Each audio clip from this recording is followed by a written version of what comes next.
નમસ્તે. એક ગૃહિણી તરીકે ઘરની જવાબદારીઓ વચ્ચે ખુશ રહેવું એ કોઈ કળાથી ઓછું નથી. ઘણીવાર આપણે બીજાનું ધ્યાન રાખવામાં પોતાને ભૂલી જઈએ છીએ. તમે તમારી જાતને માનસિક અને શારીરિક રીતે સ્વસ્થ અને ખુશ રાખવા માટે આ કેટલીક બાબતો અપનાવી શકો છો. મી ટાઈમ, પોતાના માટે સમય. આખું ઘર તમારા પર નિર્ભર હોય છે, પણ દિવસમાં ઓછામાં ઓછી 30 મિનિટ એવી કાઢો જે ફક્ત તમારી હોય. તમને ગમતું સંગીત સાંભળો, થોડું વાંચન કરો અથવા શાંતિથી ચા કોફી પીવો. કોઈ પણ પ્રકારનું ઘરનું કામ એ સમય ન કરો. શોખ જીવત રાખો. લગ્ન અને બાળકો પછી પણ તમારા અંદરની કળાને મરવા ન દો. પછી એ રસોઈની નવી વાનગી હોય, પેઇન્ટિંગ હોય, સીવણકામ હોય કે ડાન્સ. જ્યારે આપણે આપણને ગમતું કામ કરીએ છીએ ત્યારે મન આપોઆપ પ્રફુલ્લિત રહે છે. અપેક્ષાઓ ઓછી રાખો અને મદદ માંગો. બધું જ કામ પરફેક્ટ હોવું જોઈએ એવો આગ્રહ છોડી દો. તમે સુપરવુમેન છો, પણ તમને પણ થાક લાગે છે. ઘરના સભ્યો પાસે નાની નાની મદદ માંગતા અચકશો નહીં. બાળકોને પણ નાના કામ સોંપો જેથી તેઓ જવાબદાર બને અને તમારો બોજ હળવો થાય. સામાજિક જોડાણ. ઘરના ચાર દિવાલોમાં કેદ ન રહો. તમારા જૂના મિત્રો સાથે ફોન પર વાત કરો અથવા મળો. સોસાયટીની બહેનો સાથે થોડીવાર હસી મજાક કરો. સમાજ સાથે જોડાયેલા રહેવાથી એકલતા દૂર થાય છે. સ્વાસ્થ્યનું ધ્યાન. જો તમે સ્વસ્થ હશો તો જ ઘરને ખુશ રાખી શકશો. પૂરતી ઊંઘ લો. વહેલા સૂવાની અને વહેલા જાગવાની આદત પાડો. ખોરાક. વધેલું ઘટેલું ખાવાને બદલે પૌષ્ટિક આહાર લો. કસરત. સવારે થોડું ચાલવા જવું અથવા યોગ કરવાથી આખો દિવસ ઉર્જા જળવાઈ રહેશે. યાદ રાખો, ખુશ રહેવું એ તમારી પસંદગી છે.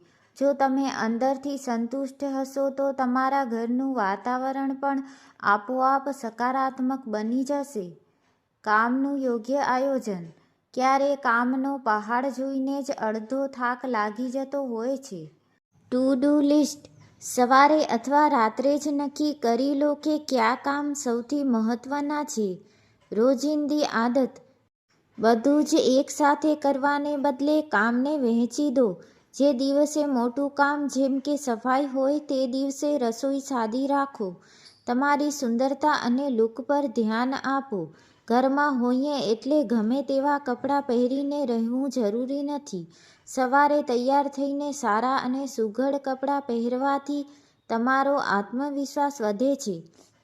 ક્યારેક આરીસા સામે ઊભા રહીને પોતાની જાતને સ્મિત આપો. જ્યારે તમે સાદા દેખાઓ છો ત્યારે તમે સારું અનુભવો છો.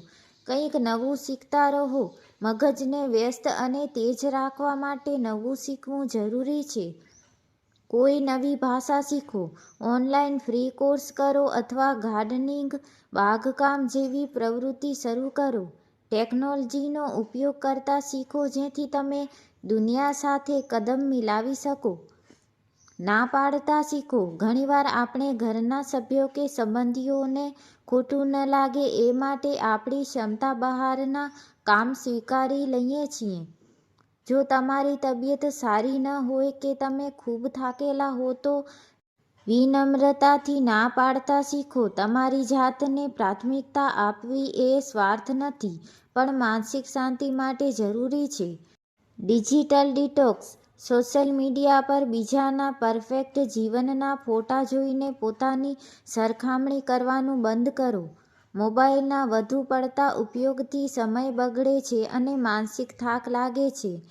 એના કરતાં એ સમય પરિવાર સાથે વાતો કરવામાં વિતાવો.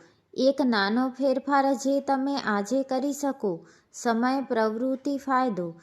સવારે 5 મિનિટ ઊંડા શ્વાસ, મન શાંત રહેશે. બપોરે 20 મિનિટ નાની ઊંઘ, ઊર્જા પાછી આવશે. રાત્રે 5 મિનિટ આભાર વિધિ, દિવસની સારી વાતો યાદ કરવાથી સારી ઊંઘ આવશે. પરફેક્ટ બનાવો. આગ્રહ છોડો. ઘણી સ્ત્રીઓએ બધું જ કામ 100% પરફેક્ટ કરવાના ચક્કરમાં પોતાનો માનસિક સુકૂન ખોઈ બેસે છે. જો કોઈ દિવસ ઘર થોડું વેરવિખેર હોય કે રસોઈમાં મોડું થાય તો ગિલ્ટ ન અનુભવો. યાદ રાખો, તમે મશીન નથી, માણસ છો. ઘરની શાંતિ ઘરની સફાઈ કરતાં વધુ મહત્વની છે. આર્થિક આઝાદી અને બચત. ભલે તમે કમાતા ન હો પણ ઘરના બજેટ અને નાણાકીય વ્યવહારમાં રસ લો. દર મહિને ઘર ખર્ચથી થોડી રકમ પોતાના માટે બચાવો. જ્યારે તમે તમારી નાની મોટી ઈચ્છાઓ માટે કોઈની પાસે હાથ ફેલાવવાને બદલે પોતાની બચત વાપરો છો, ત્યારે ગર્વની અનુભૂતિ થાય છે. સીમાઓ નક્કી કરો. ઘરમાં દરેક સભ્યોને ખબર હોવી જોઈએ કે તમારી પર મર્યાદા છે. જો તમે આરામ કરતા હો તો ઘરના સભ્યોને પોતાનું નાનું કામ જાતે કરવાની ટેવ પાડો, જેમ કે પાણી લેવું કે કપડાં ગોઠવવા. તમારી મર્યાદાઓ સ્પષ્ટ કરવાથી બીજા લોકો તમારો આદર કરતા શીખશે. નકારાત્મક ચર્ચાઓથી દૂર રહો. ગૃહિણીઓ અવારનવાર પડોશીઓ કે સંબંધીઓ સાથે નકામી ગોસિપ પંચાયતમાં પડી જતી હોય છે. બીજાની બુરાઈ કરવાથી કે સાંભળવાથી તમારા મનમાં નકારાત્મકતા વધે છે. એના બદલે એવા લોકો સાથે રહો જે તમને પ્રેરણા આપે અથવા નવી વાતો શીખવે. તમારી સ્પેસ. ઘરમાં એક એવો ખૂણો બનાવો જે ફક્ત તમારો હોય. ત્યાં તમારા ગમતા પુસ્તકો, છોડ અથવા સજાવટની વસ્તુઓ રાખો. જ્યારે પણ મન અશાંત હોય ત્યારે ત્યાં બેસીને થોડી ક્ષણો શાંતિથી વિતાવો. તમારી માનસિકતા બદલવા માટેની એક ટિપ્સ. શું ન વિચારવું, શું વિચારવું. મારે આખો દિવસ કામ જ કરવાનું છે. હું મારા પરિવારની કાળજી લઉં છું અને આ ઘરનું ગૌરવ છું. મારી કોઈ કિંમત નથી. હું ઘરનો મુખ્ય આધારસ્તંભ છું. મારા વગર ઘર અધૂરું છે. હું થાકી ગઈ છું. આજે મેં ઘણું સારું કામ કર્યું. હવે મારે આરામની જરૂર છે. નો કમ્પ્લેન ડે. અઠવાડિયામાં એક દિવસ એવો રાખો જેમાં તમે કોઈની પણ ફરિયાદ નહીં કરો. પતિ, બાળકો કે સાસુ-સસરાની ભૂલો કાઢવાને બદલે તેમની સારી વાતો પર ધ્યાન આપો. જ્યારે તમે ફરિયાદ કરવાનું બંધ કરો છો, ત્યારે તમારા મનનો ભાર હળવો થઈ જાય છે અને ઘરમાં શાંતિ વધે છે. પોતાની પ્રશંસા જાતે કરો. બીજા લોકો તમારા કામની પ્રશંસા કરે એની રાહ ન જુઓ. જો તમે આજે સરસ રસોઈ બનાવી હોય અથવા કબાટ વ્યવસ્થિત ગોઠવ્યા હોય તો મનમાં કહો, વાહ, મેં આજે બહુ સરસ કામ કર્યું. તમારી નાની નાની જીતની ઉજવણી કરો. ક્યારેક પોતાની જાતને એક નાની ગિફ્ટ કે મનગમતી ચોકલેટ આપો. સાંજની એક રિચ્યુઅલ. આખો દિવસ કામ કર્યા પછી સાંજનો સમય તાજગીભર્યો હોવો જોઈએ. સાંજે તૈયાર થઈને થોડું પરફ્યુમ લગાવીને અથવા ઓછા મેકઅપ સાથે ચા પીવો. આનાથી તમને એવું લાગશે કે તમે માત્ર કામવાળી વ્યક્તિ નથી, પણ એક સન્માનીય સ્ત્રી છો. આધ્યાત્મિકતા અને શાંતિ. દિવસમાં ગમે ત્યારે 5-10 મિનિટ દીવો કરીને કે અગરબત્તી કરીને મનગમતા શ્લોક કે પ્રાર્થના બોલો.